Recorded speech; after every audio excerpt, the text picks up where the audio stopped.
নারী নির্যাতনে দাঁড়ি টানতে সামাজিক ব্যবস্থায় বদল আনার কথা কলকাতার মেয়র ফিরহাদ হাকিমের কন্যা প্রিয়দর্শিনীর মুখে। পুরুষদের মধ্যেই সামাজিক বদল আনার বার্তা তাঁর।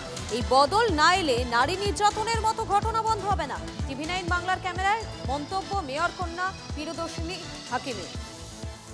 সামাজিক ব্যবস্থাটা আপনি ঠিক না করেন, যদি আপনি ছোটবেলা থেকে নিজের সন্তানদের, নিজের পুরুষদের না শেখান, ছেলেদের না শেখান যে বেটি বাঁচাও, বেটি পড়াও বেটি বাঁচাও না, বেটে কো পড়াও কে বেটি বাঁচাও, যদি আপনি পুরুষের মধ্যে যতক্ষণ না আপনি এই সামাজিক বদলটা আনতে পারছেন, ততদিন মেয়েদের ওপর বদলা তো হতেই থাকবে।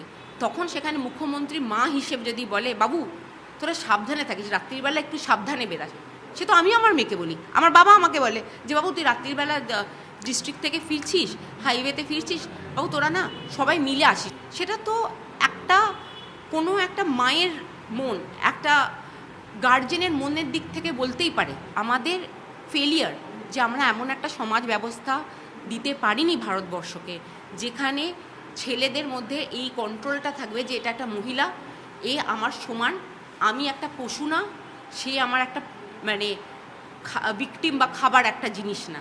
এই জিনিসটা যতক্ষণ না একটা ছেলের মধ্যে ঢুকছে, সমাজকে আমরা ঢোকাতে পারি সমাজের মধ্যে, ততদিন আপনি কটা পুলিশ রাখবেন?